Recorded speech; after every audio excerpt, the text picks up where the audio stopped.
Sir வணக்கம். வணக்கம் sir. AIADMK engine இல்லாத கார்னு உதயநிதி சொல்லியிருக்காரு. திராவிட முன்னேற்ற கழகத்தினுடைய இளைஞரணியினுடைய தலைவரும் தமிழ்நாட்டினுடைய துணை முதலமைச்சருமான உதயநிதி ஸ்டாலின் அவர்கள் நேற்றைய தினம் இளைஞரணியினுடைய மாநாட்டிலே உரையாற்றுகின்ற பொழுது அனைத்து இந்திய அண்ணா திராவிட முன்னேற்ற கழகத்தை இன்ஜின் இல்லாத கார் என்று அவர் தன்னுடைய உரையாடலிலே சொல்லியிருக்கின்றார். இன்ஜின் இல்லாமல் எப்படி ஒரு கார் வரும்? ஒரு கார் என்று சொன்னாலே அது இன்ஜினோட தான் இருக்கும். இது இன்ஜின் இல்லாத கார். இன்ஜின் இல்லாவிட்டால் அது உபரி பாகங்கள் இருக்கக்கூடிய இடத்திலே அந்த வாகனத்தினுடைய உதிரி பாகங்கள் செல்லும். ஒரு கார் என்று சொன்னாலே அத்தனை அம்சங்களும் பொருத்தப்பட்டிருந்தால்தான் அது கார். இல்லை என்று சொன்னால் அது உதிரி பாகங்கள் இருக்கக்கூடிய இடமாகத்தான் இருக்கும் ஒழிய காராக இருக்காது. உதயநிதியுடைய பார்வையில் கோளாறு இருப்பதாக நான் இல்லை. அவர் என்ன சொல்றாருன்னா, இது இன்ஜின் இல்லாத காரு, இந்த காரை கட்டி இழுத்துட்டு போறது பிஜேபின்ற லாரி தான் அப்படிங்கிற. அண்ணா திராவிட முன்னேற்ற கழகத்தை பொறுத்தவரையிலே புரட்சி தலைவர் என்கின்ற சூப்பர் இன்ஜின், புரட்சி தலைவி அம்மா என்கின்ற எக்ஸ்ட்ராடினரி இன்ஜின், இவை இரண்டையும் கலந்த கலவையாக இன்றைக்கு நவீன தரத்துடன் கூடிய புதிய இன்ஜினாக எடப்பாடியார் என்கின்ற அற்புதமான தலைவர் இன்றைக்கு அண்ணா திராவிட முன்னேற்ற கழகத்தை அத்துணை நீட்சியிலிருந்து மீட்டு இன்றைக்கு ஆண்மையோடு அண்ணா திராவிட முன்னேற்ற கழகத்தை வழிநடத்தி கொண்டிருக்கிறார். அண்ணா திராவிட முன்னேற்ற கழகத்தை பொறுத்தவரையில் எங்களை பிஜேபி இழுத்து செல்லவில்லை. தமிழகத்தை பொறுத்தவரையிலே அண்ணா திராவிட முன்னேற்ற கழகம் தான் பிஜேபி இழுத்து செல்ல வேண்டும். அண்ணா திராவிட முன்னேற்ற கழகம் 1972 இயக்கம் தொடங்கப்பட்டு 31 ஆண்டு காலம் இந்த நாட்டை ஆண்ட, இந்த மாநிலத்தை ஆண்ட கட்சி. திராவிட முன்னேற்ற கழகம் 1949 தொடங்கி இன்றைக்கு எத்தனை ஆண்டு காலம் அவர்கள் ஆண்டிருக்கிறார்கள்? எங்களை பார்த்து அதிநவீன இன்ஜினை பார்த்து இன்ஜின் இல்லாத கார் என்று அவர் சொல்லுகிறார் என்று சொன்னால் அவருடைய பார்வையிலே ஏதோ தவறு இருப்பதாக நான் கருதுகிறேன். எடப்பாடி பழனிசாமி தமிழ்நாட்டை காப்பாற்றணும்னு சொல்றாரு. முதல்ல பிஜேபிகிட்ட இருந்து அவங்க கட்சியை காப்பாற்ற சொல்லுங்கன்ற. பாரதிய ஜனதா கட்சியோடு புதிதாக அண்ணா திராவிட முன்னேற்ற கழகம் மாத்திரம் கூட்டணி அமைக்கவில்லை. பாரதிய ஜனதா கட்சியோடு 1999 நாடாளுமன்ற தேர்தலில் அன்றைய திராவிட முன்னேற்ற கழக தலைவராக இருந்த திரு முத்துவேல் கருணாநிதி அவர்கள் அன்றைக்கு மாண்புமிகு அடல் பிகாரி வாஜ்பாய் அவர்களோடு கைகோர்த்து ஆட்சி அமைத்தார். அன்றைய மத்திய அமைச்சரவையில் மாண்புமிகு முரசொலி மாறன் அவர்கள் அங்கே அமைச்சராக அங்கம் வகித்தார்கள். திராவிட முன்னேற்ற கழகத்திலிருந்து பல பேர் அதில் அங்கம் வகித்தார்கள். இன்னும் வெளிப்படையாக சொல்ல வேண்டும் என்று சொன்னால் ஓராண்டு காலம் இலாக்கா இல்லாத மந்திரியினுடைய அனைத்து சுகபோகங்களையும் அனுபவித்து கொண்டு வீட்டிலே படுத்துக்கொண்டு மருத்துவ நிலையிலே தன்னுடைய உடலை பாதுகாத்து கொண்டவர் முரசொலி மாறன் அவர்கள். பாரதிய ஜனதா கட்சியோடு கூட்டணி அமைக்கவில்லையா? நாடாளுமன்ற தேர்தலை அமைத்திருக்கிறார்கள். 2001 சட்டமன்ற தேர்தலிலே அன்றைக்கு பாரதிய ஜனதா கட்சியோடு தானே கைகோர்த்து கூட்டணியை அமைத்தார்கள். ஆக அண்ணா திராவிட முன்னேற்ற கழகம் புரட்சி தலைவர் அம்மாவும் அமைத்திருக்கிறார்கள் 98. பிறகு இவர்கள் இருவருக்கும் பிறகு இன்றைக்கு புரட்சி தமிழர் எடப்பாடியார் அவர்கள் அமைத்திருக்கிறார்கள். அது என்ன தவறு? இல்லை, அன்னைக்கு திமுக கூட்டணி வச்சாங்க தான். ஆனால் அன்னைக்கு இந்த மாதிரி கட்சிக்குள்ளெல்லாம் அவங்க இன்ஃப்ளூயன்ஸ் பண்ணுறாங்கன்ற குற்றச்சாட்டுகள் வரலையே. இன்றைக்கும் எங்களுக்கு கட்சிக்குள்ளே எந்த விதமான இன்ஃப்ளூயன்ஸும் பண்ண முடியலையே, அப்படிலாம் ஒன்றும் பண்ணலையே. இப்போ நீங்கள் நம்ம 2 பேரும் நண்பர்கள், ஒரு அறிவுரை எனக்கு சொல்லலாம். அந்த அறிவுரையை கேட்பதும் அந்த அறிவுரை உகந்ததாக இருப்பதும் ஏற்றுக்கொள்ளக்கூடிய என் நிலையை பொறுத்தது தானே ஒழிய வெளியிலிருந்து பார்க்கக்கூடிய உங்களுக்கு எல்லாம் ஏதுவாக தெரியும். உள்ளிருந்து பார்க்கக்கூடிய எனக்குத்தானே நிலைமை என்ன என்று புரியும். எப்படி நீங்கள் அண்ணா திராவிட முன்னேற்ற கழகத்தை பாரதிய ஜனதா இழுத்துச் செல்கிறது, அல்லது பாரதிய ஜனதா இயக்கிறது, அல்லது மாண்புமிகு உள்துறை அமைச்சர் அமித்ஷா இயக்குகிறார் என்று எந்த கருப்பொருளை வைத்து நீங்கள் சொல்லுகிறீர்கள்? ஓபிஎஸ் அதிமுக விட்டு வெளியேறினார். மறுபடியும் உள்ளே வந்தப்போ அவர் சொன்னது, பிரதமர் மோடி சொல்லி தான் நான் இந்த பதவியை ஏற்றுக்கிட்டு இங்கே வந்தேன்னு சொன்னார். அன்னைக்கு எல்லாம் ஒன்றா தானே இருந்தீங்க. மத்தியிலே இருக்கக்கூடிய மாண்புமிகு நரேந்திர மோடி அவர்கள் அன்றைக்கு பாரத பிரதமராக இருந்தார். புரட்சித் தலைவி அம்மாவினுடைய இனிய நண்பர். பல காலகட்டங்களில் போயஸ் கார்டனில் வந்து புரட்சித் தலைவி அம்மாவை பார்த்து விருந்து உண்டு விட்டு கோரிக்கைகளை நிறைவேற்றி தந்தவர். இன்றைக்கு நம்முடைய புரட்சித் தலைவர் எடப்பாடியாருக்கு ஒரே ஆண்டிலே 11 மருத்துவக் கல்லூரியை தந்திருக்கிறார். பல்வேறு நலத்திட்டங்களை தமிழகத்துக்கு தந்திருக்கிறார். இன்றைக்கு மத்திய ரயில்வே நிலையத்திற்கு புரட்சித் தலைவர் எம்ஜிஆருடைய பெயரை சூட்டியிருக்கின்றார்கள். தமிழகத்தை பொறுத்தவரையிலே அடுக்கடுக்காக பல நன்மைகளை அவர்கள் செய்திருக்கிறார்கள். எனவே அண்ணா திராவிட முன்னேற்ற கழகம் ஒரு வலிமையான தலைவராக நீங்கள் எடப்பாடியாரை பார்க்கின்ற போது ஒரு வலிமையான குடும்பத்திலிருந்து வந்தவர் அல்ல. தலைவர் வலிமையான தலைவர், ஒரு எளிய குடும்பத்திலிருந்து பிறந்த வலிமையானவர். எப்படி ஒரு சேற்றிலிருந்து செந்தாமரை வருமோ, எப்படி கடலில் இருக்கக்கூடிய நத்திலிருந்து முத்து வருமோ, அப்படி வந்த தலைவர் அண்ணன் எடப்பாடியார். எனவே அவரை நீங்கள் குறைத்து மதிப்பிடக்கூடாது. அவர் முதலமைச்சராக மக்கள் மன்றத்தில் நின்று மீண்டும் 2026 முதலமைச்சராக வருவார். வந்த பிறகு ஒரு ஆட்சியை எப்படி நடத்துகிறார், கட்சியை எப்படி நடத்துகிறார் என்பதை அப்போதுதான் நீங்கள் அலையிட முடியுமே தவிர இப்போது எப்படி நீங்கள் அவரை குறைத்து மதிப்பிடுகிறீர்கள்? அமித்ஷாவோட பேச்சை மையப்படுத்தி இன்னொரு கருத்தையும் முதலமைச்சர் சொல்லியிருக்காரு. அமித்ஷா வந்தாலும் சரி, ஒட்டுமொத்த சங்கிகள் வந்தாலும் சரி, கூட அடிமைகளை கூட்டு வந்தாலும் சரி, தமிழ்நாட்டில் நீங்கள் மறுபடியும் ஆட்சிக்கு வர முடியாது அப்படின்னு அடிமைகள்னு சொல்லியிருக்காரு அதிமுக. அண்ணா திராவிட முன்னேற்ற கழகத்தை பொறுத்தவரை எப்பொழுதும் நாங்கள் யாருக்கும் அடிமையாக இருந்த வரலாறு எங்களுக்கு கிடையாது. 1972 தொடங்கிய அண்ணா திராவிட முன்னேற்ற கழகம், புரட்சித் தலைவர் எம்ஜிஆர் 77, 80 இரண்டிலுமே தேசிய கட்சிகளோடு அன்றைக்கு ஆளுகக்கூடிய கட்சிகளோடு கூட்டணி கிடையாது. பொதுவுடைமை கட்சியாக இருக்கக்கூடிய கம்யூனிஸ்ட் கட்சிகளோட கூட்டணி வைத்துத்தான் 77, 80 இரண்டு தேர்தலிலும் புரட்சித் தலைவர் எம்ஜிஆர் வென்றார். பிறகு அவர்கள் 80 அண்ணா திராவிட முன்னேற்ற கழகத்தை ஆட்சியை கலைத்து அன்றைய பாரத பிரதமராக இருந்த மரியாதைக்குரிய இந்திரா காந்தி அம்மையாரை வைத்து ஆட்சியை கலைத்தார்கள். மீண்டும் புரட்சித் தலைவர் எம்ஜிஆர் ஆட்சியை வென்று காட்டினார். எமர்ஜென்சி பிரகடனப்படுத்தப்பட்டது. அவசர பிரகடன நிலை தமிழகத்திலே பிரகடனப்படுத்தப்பட்டது. திமுகவினர் எத்தனை வம்சத்துக்கு தும்சத்துக்கு ஆளானார்கள் என்பதை நாடறிந்த உண்மை. அப்படிப்பட்டவர்களோடு நேருவின் மகளே வருக, நிலையான ஆட்சி தருக என்று இந்திரா காந்தி அம்மையாரோடு சர்க்காரிய கமிஷனிலிருந்து தன்னுடைய ஊழலை மறைப்பதற்காக, தன்னை காப்பாற்றிக் கொள்வதற்காக, தன் குடும்பத்தை வளப்படுத்திக் கொள்வதற்காக கச்சத்தீவை காவு கொடுத்த அடிமைகள் திமுகவினர். அதை எதிர்த்து சட்டமன்றத்திலும் நீதிமன்றத்திலும் போர்க்குரல் கொடுத்தவர் புரட்சித் தலைவி அம்மா அவர்கள். எங்களை பார்த்து அடிமைகள் என்று எந்த நிலையிலும் சொல்ல முடியாது. 2024 பாரதிய ஜனதா கட்சியோடு கூட்டணி இல்லாமல் நாங்கள் களத்தில் வெளியில் நின்றோம். எங்களை பாஜக இயக்கவில்லை, எங்கள் பொதுச் செயலாளர் புரட்சித் தமிழர் எடப்பாடியார் தான் இயக்குகிறார். கடந்த 10 ஆண்டு காலத்தில் அதிமுக ஆட்சி காலத்தில் தமிழ்நாடு பின்னோக்கி போயிருச்சு, அதை பற்றி மக்கள்கிட்ட கொண்டு போய் சொல்லுங்கன்னு ஸ்டாலின் சொல்லியிருக்காரு.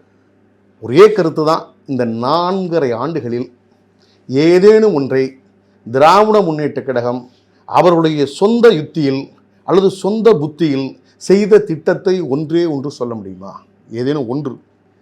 அண்ணா திராவிட முன்னேற்ற கழகத்தின் ஆட்சியிலே செய்யப்பட்ட திட்டங்களுக்கு ஸ்டிக்கர் விட்டு இன்றைக்கு திறப்பு விழா நடத்தி கொண்டிருக்கிறார்கள். நான் சொல்லுகிறேன், 4 ஆண்டுகள் 2 மாதம் புரட்சித் தமிழர் அருமையில் எடப்பாடியார் அவர்கள் ஆட்சி நடத்தினார். நீட் தேர்வு ரகசியம் எங்களுக்கு தெரியும் என்றார்கள். ஒற்றை செங்கல்லை தூக்கி கொண்டு முத்துவேல், கருணாநிதி, ஸ்டாலின், உதயநிதி அவர்கள் தெரு தெருவாக வீதி வீதியாக சொன்னார், இந்த ரகசியம் எங்களுக்கு தெரியும், நாங்கள் ஆட்சி பொறுப்புக்கு வந்தால் உடனடியாக நீட்டை ரத்து செய்வோம், இந்த யுத்தி தெரிந்த ஒரே நபர் என்னுடைய தந்தையார் தான் என்று சொன்னார். நாங்கள் முதலமைச்சராக தேர்ந்தெடுக்கப்பட்டால் முதல் கையெழுத்திலே அதை சரி செய்வோம் என்று சொன்னார்.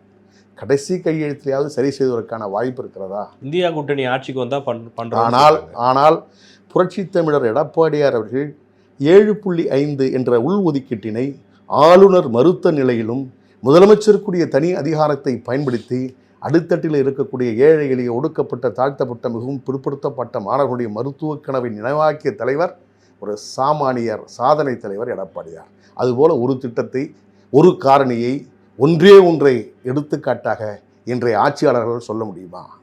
விடியல் பயணம் அறிவிச்சிருக்காங்க, மாதம் 1000 ரூபாய் இப்போ எக்ஸ்டெண்ட் பண்ணியிருக்காங்க, பெண்கள் ஓட்டெல்லாம் எங்களுக்கு தான் சொல்கிறாங்க. பெண்கள் என்று சொன்னாலே அது அண்ணா திராவிட முன்னேற்ற கழகத்தினுடைய பாதுகாவலர்கள். புரட்சித் தலைவர் எம்ஜிஆரும் புரட்சித் தலைவி அம்மாவும் பெண்களை பார்த்து எப்படி அழைப்பார்கள் என்று சொன்னால், என்னை வாழ வைத்தும் தெய்வங்களான தாய்மார்கள் என்று அழைப்பார்கள்.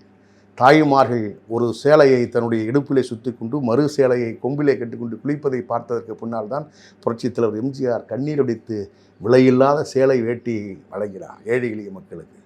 பெண்கள் பதறுகின்ற நிலையை பார்த்து, அன்றைக்கு கள்ளிப்பால் கொடுத்த நிலையை பார்த்து உணர்ந்ததற்கு பின்னால் தான் தொட்டில் குழந்தை திட்டம் என்ற அற்புதமான திட்டத்தை புரட்சித் தலைவி அம்மா அவர்கள் கொண்டு வந்தார்கள். பெண் கமாண்டோ படை, பெண் காவல் நிலையம், பெண்களுக்கு சுழல்கின்ற நிதி என்று பல்வேறு நிலைகளிலே பெண் உயர்வுக்காக பாடுபட்ட இயக்கம் அனைத்து இந்திய அண்ணா திராவிட முன்னேற்ற கழகம். அது எடுத்துக்காட்டு மாண்புமிகு அன்னை தெரசா அவர்கள் பெண்களுக்கு சேவை செய்ததை நினைவு கூறுகின்ற வகையிலே புரட்சித் தலைவி அம்மாவை உச்சி முகர்ந்து முத்தமிட்டார்கள்.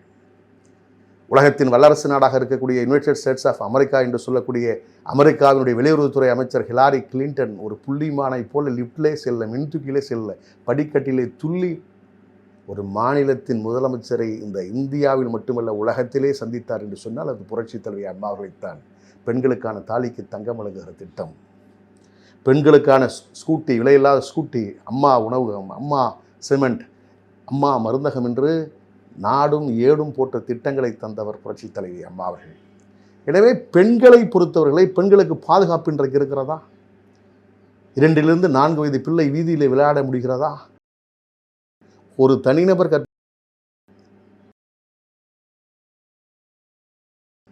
சரி 4 வயது 2 வயது 3 வயது சிறுமிக்குத்தான் நிலைமை எப்படி என்று சொன்னால் 80 வயது மூதாட்டி பேரிளம்பெண் என்று தமிழை சொல்லுவார்கள். அவருக்கு பாதுகாப்பு இருக்கிறதா? அவரையும் பெண்களை பொறுத்தவரையிலே பாதுகாப்பான ஆட்சி என்று சொன்னால் அது புரட்சித் தலைவர் எம்ஜிஆர், புரட்சித் தலைவி அம்மா, புரட்சித் தமிழர் எடப்பாடியார். இன்றைக்கு மதுபானங்கள் 24 மணி நேரமும் மது பாட்டில்கள், டாஸ்மாக்கினுடைய மது பாட்டில்கள் விற்பனை செய்யப்படுகின்றன. கஞ்சா, இன்றைக்கு போதைப் பொருட்கள் தங்கு தடையின்றி மூளை முடுக்கெல்லாம் கிடைக்கின்றன. அயலக அணியினுடைய மாவட்ட துணை அழைப்பாளர் ஜாஃபர் சாதிக் திமுகவை சார்ந்தவர். உலக நாடுகளிலிருந்து போதைப் பொருட்களை பெட்டமைன் என்கின்ற போதைப் பொருட்களை கடத்தி வந்து இந்த நாட்டிற்கு இளைஞர்களை பெரும் பாதிப்புக்கு உள்ளாக்கியிருக்கிறார். அதிமுக ஆட்சிக்கு வந்தால் மதுக்கடையெல்லாம் மூடிடுவீங்களா? மதுக்கடைகளை நாங்கள் படிப்படியாக குறைப்போம் என்று புரட்சித் தலைவி அம்மா அவர்கள் சட்டப்பேரவையிலே சொன்னார்கள். குறைச்சிங்களா? ஒவ்வொரு ஆண்டும் 500 கடைகளை நாங்கள் முறையாக குறைத்து நாங்கள் ஆட்சி கட்டிலில் இருக்கின்ற பொழுது 3500 கடைகளை தமிழ்நாட்டில் வைத்துவிட்டு சென்றோம். ஆனால் பிறகு டாஸ்மாக்கு பொறுப்பேற்ற செந்தில் பாலாஜி அவர்கள் 6500 கடையாக அதை விரிவுபடுத்தி காலை 12 இரவு 10 மணி வரை அரசாங்கமும் 10:01 காலை 11:59 வரைக்கும் கரூர் கம்பெனி என்கின்ற வகையில் தமிழ்நாடு முழுவதும் இன்றைக்கு கள்ளத்தனமாக மது பாட்டில்கள் விற்பனை செய்யப்படுகிறது. கொரோனா காலகட்டத்தில் ஒரு கையெழுத்தில் நீங்கள் அதை மூடி இருக்கலாம். அன்னைக்கு ஒரு 3 மாதம் 4 மாதம் திறக்காமல் இருந்தது. கொரோனா காலத்துக்கு நீங்கள் அதை முடிச்சிருக்கலாம். கொரோனா காலகட்டத்தில் டாஸ்மாகில் 36,000 தொழிலாளர்கள் இருக்கிறார்கள். திடீரென்று ஒரே கையெழுத்தில் 36 குடும்பங்களை நாம் சாய்த்து விட முடியாது. படிப்படியாக அதை குறைப்பதற்கான வழிவகைகளை நாம் செய்தோம். கொரோனா காலத்தில் எந்த விதமான வருமானமும் இல்லை. வருமானம் இல்லாமல் யாருக்கும் எந்த விதமான நிலுவையும் பாக்கியும் வைக்காமல் அனைவருக்கும் அரசு ஊழியர்கள், ஆசிரியர்கள், அலுவலர்களுக்கு என்று அத்தனை பேருக்கும் மாத ஊதியத்தை வழங்கி தமிழ்நாட்டு மக்களுக்கு முறையான நேர்த்தியான அனைத்து பொருட்களும் குடும்பத்திற்கு வழங்கி மிகச்சிறப்பான ஆட்சியை நடத்தி காட்டியவர் அருமையண்ணன் எடப்பாடி. டாஸ்மாக் வருமானத்தில் இருந்தா கொரோனா காலத்தில் எந்த வருமானமும் கிடையாது. 2019-20 டாஸ்மாக் வருமானம் என்பது கிடையாது. இன்றைக்கு டாஸ்மாக் கடை கொடிகட்டி பறந்து கொண்டிருக்கிறது. இன்றைக்கு மாண்புமிகு தமிழகத்தினுடைய அன்றைய நிதியமைச்சர் திரு பழனிவேல் தியாகராஜன் அவர்கள் சொன்னார், 30,000 கோடி ரூபாய் டாஸ்மாகில் இருந்து பெறப்பட்டிருக்கிறது. இந்த தொகையை துணை முதலமைச்சர் அவர்களும் அவருடைய மாப்பிள்ளை சபரீசன் அவர்களும் என்ன செய்வது என்று தெரியாமல் விழித்து கொண்டிருக்கிறார்கள் என்று அவர் பேசிய உரையாடல் அனைத்து ஊடகங்களில் வந்தது. இதை யாராவது ஒருவர் மறுத்திருக்கிறார்களா? முதலமைச்சர் மறுத்திருக்கிறாரா? அல்லது துணை முதலமைச்சராவது எனக்கும் அதுக்கும் சம்பந்தம் இல்லை, அதுபோல் ஒரு நிலை இல்லை என்று மறுத்திருக்கிறாரா? அல்லது அந்த துறையை சார்ந்த அமைச்சர் செந்தில் பாலாஜி மறுத்திருக்கிறாரா? இன்றைக்கு நாடு முழுவதும் அணில் என்று சொன்னாலும் செந்தில் பாலாஜி சொல்கிறார்கள், 10 ரூபாய் என்று சொன்னாலும் செந்தில் பாலாஜி சொல்லக்கூடிய ஆட்சி தான் இன்றைக்கு நடைபெற்று கொண்டிருக்கிறது. தவிர ஒரு முறையான தகுதியான நேர்த்தியான ஆட்சி தமிழ்நாட்டில் இன்றைக்கு இல்லை. 2026 அதிமுக ஆட்சிக்கு வந்தால் மதுக்கடைகளை மூடிடுவீங்களா? புரட்சி தமிழர் எடப்பாடியார் அன்றைய சூழ்நிலையில் அன்றைய காலகட்டத்தில் அவர் கொள்கை முடிவுகளை அமைச்சரவையை கூட்டி நாட்டின் நிலைக்கேற்ப படிப்படியாக அந்த நடவடிக்கையை அவர் மேற்கொள்வார். அதில் எந்த விதமான மாற்று கருத்தும் இல்லை. தமிழ் மக்களை, தமிழர்களை நேசிக்கக்கூடிய ஒரு பச்சை தமிழராக புரட்சி தமிழர் எடப்பாடியார் இருக்கிறார். எனவே தமிழர் நலன் சார்ந்த திட்டங்களை அவர் முறையாக செய்வார். அதில் எந்த விதமான ஐயமும் உங்களுக்கு தேவையில்லை. ஓபிஎஸ், தினகரன் போன்றவர்களெல்லாம் கூட்டணியில் சேர்த்துக்க தயாராகிட்டீங்களா? ஓபிஎஸ் அவர் அண்ணா திராவிட முன்னேற்ற கழகத்திலிருந்து வெளியே சென்று அவர் சுயேட்சை வேட்பாளராக நாடாளுமன்றத்தில் களம் கண்டு விட்டார். இப்போ ஒரு கெடு விதிச்சிருக்காரு, களம் கண்டு விட்டார். அருமையண்ணன் திரு டிடிவி தினகரன் தனி இயக்கமே கண்டு தனி சின்னத்தை பெற்றுக்கொண்டு அவர் தனியாக இயக்கம் நடத்தி கொண்டிருக்கிறார். அம்மாவின் தொண்டர்கள் ஓரணியில் வரணும்னு இன்னைக்கு கூட பேசியிருக்காரு. அப்படி அல்ல, இவர்களை சேர்க்க வேண்டுமானால் அவற்றை பொதுச் செயலாளர் பரிசீலனை செய்து முடிவெடுப்பார். அதைத்தான் எங்களுடைய பொதுக்குழுவும் செயற்குழுவும் யாரை கூட்டணியில் சேர்க்க வேண்டும், யாரை இயக்கத்தில் சேர்க்க வேண்டும் என்கின்ற நிலையை இதய சுத்திகரிப்போடு பொதுச் செயலாளருக்குரிய முழு அங்கீகாரத்தை அவருக்கு பொதுக்குழுவும் செயற்குழுவும் அளித்திருக்கிறது. அது பொதுச் செயலாளருக்குரிய அங்கீகாரம். அதை அவர் முறையே சிந்தித்து யோசித்து இயக்கத்தினுடைய வளர்ச்சிக்கு உகந்ததாக இருக்குமானால் அதற்குரிய நடவடிக்கையை அவர் மேற்கொள்வார். திமுக கூட்டணி உடையவன்னு உங்கள் பொதுச் செயலாளர் பல முறை பேசியிருக்காரு. இன்னைக்கு வரையும் அவங்க உறுதியாக இருக்காங்களே, நீங்கள் எப்போ மெகா கூட்டணி அமைக்க பொறுத்திருந்து பாருங்கள். நேற்றைய தினம் கூட செய்தித்தாள்களிலே பல செய்திகள் வந்திருக்கின்றன. காங்கிரஸ் கட்சி இன்றைக்கு அதனுடைய மேல்நிலை பொறுப்பாளர்கள் தாவேகாவை சார்ந்த நிர்வாகிகளோடு பேச்சுவார்த்தை நடத்தி கொண்டிருக்கிறார்கள். இன்றைக்கு திராவிட முன்னேற்ற கழகத்தைச் சேர்ந்தவர்கள் காங்கிரஸ் கூட்டணிக்கு உகந்த சீட்டுகளை ஒதுக்கீடு செய்யவில்லை என்று சொன்னால் அவர்கள் நிச்சயமாக தாவேக்காக செல்லக்கூடிய சூழ்நிலை கூட உருவாகும். ராகுல் காந்தி கூட இதை டிசம்பர் 15 தேதிக்கு மேலே முடிவெடுத்துக் கொள்ளலாம் என்று சொன்னதாக கூட செய்தித்தாள்களில் செய்தி வந்திருக்கிறது. நீங்கள் பிள்ளையார் சுடியெல்லாம் போட்டாங்கன்னு சொன்னீங்களே, அது என்னாச்சு? இல்லை, அன்றைய சூழ்நிலையில் நம்முடைய பொதுச் செயலாளருடைய பரப்புரை அவர் செல்கின்ற பொழுது அங்கே இருக்கக்கூடிய தாவேக்கா தொண்டர்கள் அவர்கள் யதார்ச்சிகரமாக கரூர் சம்பவத்திற்கு பின்னாலே அந்த கொடியினை அசைத்தார்கள். அதனை பார்த்து அவர்களை உற்சாகப்படுத்த வேண்டும் என்பதற்காக அன்றைக்கு நம்முடைய பொதுச் செயலாளர் கூட ஒரு பிள்ளையார் சுழி போடுவதைப் போல தெரிகிறது, கொடியினை அசைத்தவர்கள் வரவேற்கிறார்கள் என்று சொன்னார். அது இயல்பான வார்த்தையை ஒழிய அவர்களை நாம் அடமெண்ட்டாக கட்டாயம் அவர்களை நாம் எப்படியாவது சேர்த்துக்கொள்ள வேண்டும் அப்படிப்பட்ட நிலை அல்ல. இது கொள்கைகள் ஒத்த கொள்கை என்று வருகின்ற பொழுது திமுகவை ஆட்சியில் அமர வைக்கக்கூடாது. இதுதான் தாவேக்காவுடைய நோக்கமும் இதுதான் அதிமுகவுடைய நோக்கமும். ஏன் இதில் இணைந்தால் என்ன, காலம் இருக்கிறதே, கால சூழ்நிலைகள் கணிந்து ஒரு மாற்றம் வந்தால் வரலாமே. விஜய முதலமைச்சராக ஏற்றுப்பீங்களா? இருவரும் அமர்ந்து பேசி, இரு தலைவர்களும் அமர்ந்து பேசி யாருக்கு என்ன நிலை, யார் எப்போது அரசியல் களத்திற்கு வந்தால் என்னென்ன அது நிலைப்பாடு என்பதை பேசி 2 தலைவர்களும் அப்படி ஒரு சூழ்நிலை இருந்தால் முடிவெடுப்பார்கள். விஜய் கட்சியை நம்பி தான் அதிமுக இருக்கா இப்போ? இல்லை, அப்படிலாம் சொல்ல முடியாது. நீங்கள் பவன் கல்யாண் இன்றைக்கு ஆந்திராவில் இருந்தார், அவர் ஒரு நடிகர், அவர் இன்றைக்கு துணை முதலமைச்சராக இருக்கிறார். முதலமைச்சராக மாண்புமிகு சந்திரபாபு நாயுடு அவர்கள் இருக்கிறார்கள். அதே போல் அவருடைய இயக்கத்தை சார்ந்தவர்கள் நாம் தனித்து நின்றால் வெற்றி பெற முடியாது, வீழ்ந்து விட்டால் திமுகவும் அடிக்கும், பாஜகவும் அடிக்கும், நாம் அதிலிருந்து எழ வேண்டும், அப்படியானால் நாம் அண்ணா திராவிட முன்னேற்ற கழகத்தோடு கூட்டணி வைத்துக் கொள்ளலாம் என்று அந்த இருக்கக்கூடிய மாவட்ட செயலாளர்கள், கீழே இருக்கக்கூடிய தொண்டர்கள் நினைக்கின்றார்கள். தாவேக்கா அப்படியான நிலைமையில் இருக்க மாதிரி தெரியும். தாவேக்கா அவருடைய இருக்கக்கூடிய தொண்டர்கள் நினைக்கிறார்கள் சூழ்நிலைகள் மாறலாம், இன்னும் நாட்கள் இருக்கின்றன, தேர்தல் நெருங்குகின்ற நேரத்தில் எப்படி வேணும், சரி நம்முடைய பொது எதிரி இலக்காக கொண்டு தியாகம் கூட செய்யலாம். இன்னும் 3 மாதம் தானே சார் இருக்கு. 3 நாளிலே கூட முடிவு மாறும், 3 நிமிடத்திலே கூட முடிவு மாறும். ஒரு போர்க்களத்தில் யூகங்களை வகுப்பதற்கு 3 நிமிடத்திலே கூட தன்னுடைய வீகங்களை மாற்றி அமைக்க முடியும். நீங்கள் நீக்கின ஒருத்தர் அங்கே இருக்காரு, அவரோட போய் கூட்டணி பேசல. அதை பற்றிலாம் நமக்கு கவலை இல்லை. யார் வேணாலும் இப்போ திமுக இருக்குது, திமுகவை நடத்துறது யார்? அதிமுக இருந்தவங்க தான் நடத்துகிறாங்க. திமுகவை நடத்துறது யார்? ஏவா வேலு நேற்று மாநாடு நடத்திருக்காரு. ஏவா வேலு எங்கேருந்து போனவர்? அதிமுக. எங்களிடம் இருந்தது வஜ்ரவேலு, இப்போ ஏவா வேலு. எங்களிடம் இருக்கக்கூடிய செல்வ கணபதி, எங்களிடம் இருந்த முத்துசாமி, எங்களிடம் இருந்த ரகுபதி, எங்களிடம் இருந்த சேகர்பாபு, எங்களிடம் இருந்த செந்தில் பாலாஜி, எங்களிடம் இருந்த பழனியப்பன், எங்களிடம் இருந்த தங்கை தமிழ்ச்சோன், நாங்கள் தானே திமுகவை நடத்தி கொண்டிருக்கிறோம். இல்லை, நீங்களே சொல்றீங்க இவ்வளோ பேர் திமுகவுக்கு போயிட்டாங்க, இப்போ வந்த கட்சி தாவேக்காக ஒருத்தர் போய் வளர்வதும் செல்வதும் இவ்வளோ பேர் தான் இப்போ இங்கிருந்து இன்னும் போக. அண்ணா திராவிட முன்னேற்ற கழகம் என்பது ஒரு கற்பக விருட்சம். அண்ணா திராவிட முன்னேற்ற கழகம் என்பது ஒரு பறந்து விரிந்திருக்கின்ற நீள்வானம். இதில் பல நட்சத்திரங்கள் வரும், பல நட்சத்திரங்கள் வீழும்.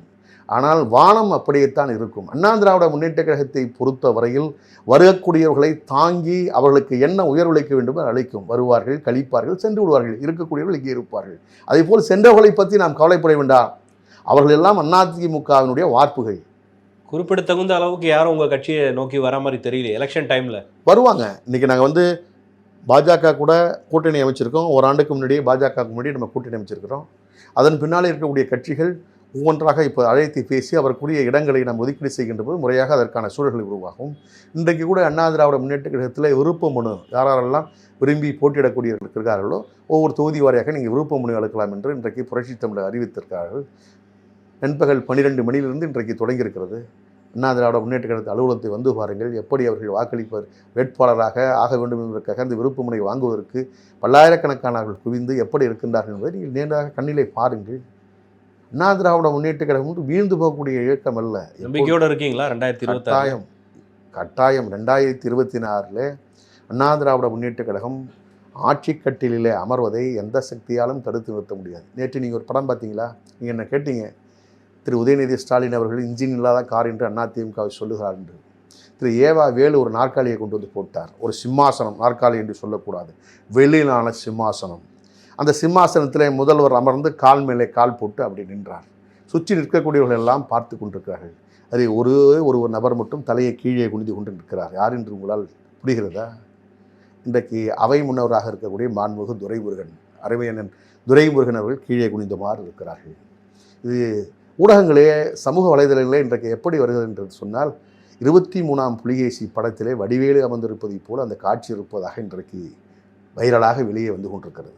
உங்க கட்சியிலேயே அந்த மாதிரி செங்கோல்லாம் கொடுக்குறாங்க. உங்க சிம்மாசனம் என்பது அரியாசனம் என்பது மக்கள் வழங்கக்கூடிய ஒன்று. நாட்டு மக்கள் உழைத்தால், தியாகம் செய்தால், அர்ப்பணித்தால், நலத்திட்டங்களை வழங்கினால், குடும்ப நலனின்றி நாட்டு மக்களுக்காக உழைக்கக்கூடியவர்கள் இருந்தால் மக்கள் அங்கீகரித்திருக்கிறார்கள். இப்ப அவருக்கு அவர் தானே கொடுத்திருக்காங்க மக்கள். மக்கள் கொடுக்கல, அண்ணன் ஏவாவேலு வாங்கி இல்ல அது கொடுத்தாரு. பட் தொடர்ந்து அவர் தலைவரானதுக்கு அப்புறம் ஜெயிச்சுக்கிட்டே இருக்கும்னு சொல்றாங்களே. 2019 நாடாளுமன்ற தேர்தலிலே அவர்கள் வெற்றி பெற்றார்கள்.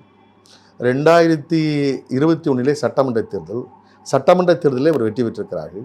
2024 நாடாளுமன்ற தேர்தலில் அவர் வெற்றி பெற்றிருக்கிறார்கள். 3 முறை மதவாதம், பாஜக கூட்டணி, சனாதனம் என்று தந்தை பெரியாரை அன்பு கொண்டவராகவும் பேரறிஞர் அண்ணா அவர்கள் மீது கருணை கொண்டவர்களாகவும் இப்போது இவர்கள் நாட்டு மக்களிடத்து நல்ல நடிகர்களாக தகப்பனும் மகனும் இருவரும் சேர்ந்து நடித்து இந்த 3 தேர்தல்களிலே அவர்கள் வெற்றி பெற்றிருக்கிறார்கள். இந்த முறை சிறுபான்மை மக்கள் ஒருபொழுதும் அவர்களை நம்ப மாட்டார்கள். பிஜேபியோட இனி கூட்டணியே இல்லைன்னு சொன்ன நீங்க திருப்பி கூட்டணி வச்சுட்டீங்க. நம்புவாங்களா அவங்கள நம்புவாங்க? அரசியலை பொறுத்த வரையில அன்றைக்கு காங்கிரஸ் கட்சியோடு இனி நாங்கள் கூட்டே வைக்க மாட்டோம் என்று திரு கருணாநிதி சொன்னார். காங்கிரஸ் கட்சியோடு கூட்டணி வைத்தார்கள். மறுமலர்ச்சி திராவிட முன்னேற்ற கழகத்தோடைய கூட்டணி வைத்திருக்கிறார்களே. அவர்களுடைய சுயநலத்திற்காக, அவருடைய குடும்ப நலத்திற்காக, அவர்களுடைய நலத்திற்காக எத்தகைய எல்லைக்கும் திரு முத்துவேல் கருணாநிதியாக இருந்தாலும் சரி, திரு முத்துவேல் கருணாநிதி ஸ்டாலினாக இருந்தாலும் சரி, திரு முத்துவேல் கருணாநிதி ஸ்டாலின் உதயநிதியாக இருந்தாலும் சரி, இவர்கள் செல்வார்கள். நீங்கள் யாரோட நலனுக்காக கூட்டணி வச்சிருக்கீங்க? நாட்டு மக்களுக்காக நாங்கள் கூட்டணி வைத்திருக்கிறோம். மத்தியிலே கூட்டாட்சி, மாநிலத்திலே சுயாட்சி. மத்தியிலே எங்களிடத்தில் நாடாளுமன்ற உறுப்பினர்கள் வெற்றி பெறவில்லை. வெற்றி பெற்றிருந்தால் நாங்கள் மத்தியிலே அமைச்சரவையிலே அங்கம் வகித்திருப்போம். எனவே மாநிலத்திலே சுயாட்சி, மாநிலத்தில் நீங்கள் கூட்டணி ஆட்சி அமையும், பிஜேபியினுடைய கூட்டணி ஆட்சி அமையும் என்று ஊடகங்களிலே நீங்கள் பரப்புரை செய்து கொண்டிருக்கிறீர்கள். எங்கள் பொதுச் செயலாளர் தெளிவாக சொல்கிறார், அண்ணா திராவிட முன்னேற்ற கழக தலைமையிலான கூட்டணி. இந்த அண்ணா திராவிட முன்னேற்ற கழக தலைமையிலான இந்த கூட்டணி, நீங்கள் யாரையெல்லாம் கூட்டணிக்கு எதிர்பார்க்குறீங்களோ அவங்கெல்லாம் அதான் சொல்லிட்டு இருக்காங்க. அன்புமணி எல்லா மீட்டிங்லேயும் நம்ம அமைச்சர்களாக போகிறோம்னு சொல்கிறாரு. பிரேமலதா விஜயகாந்த் கூட்டணி ஆட்சின்னு பேசுகிறாங்க.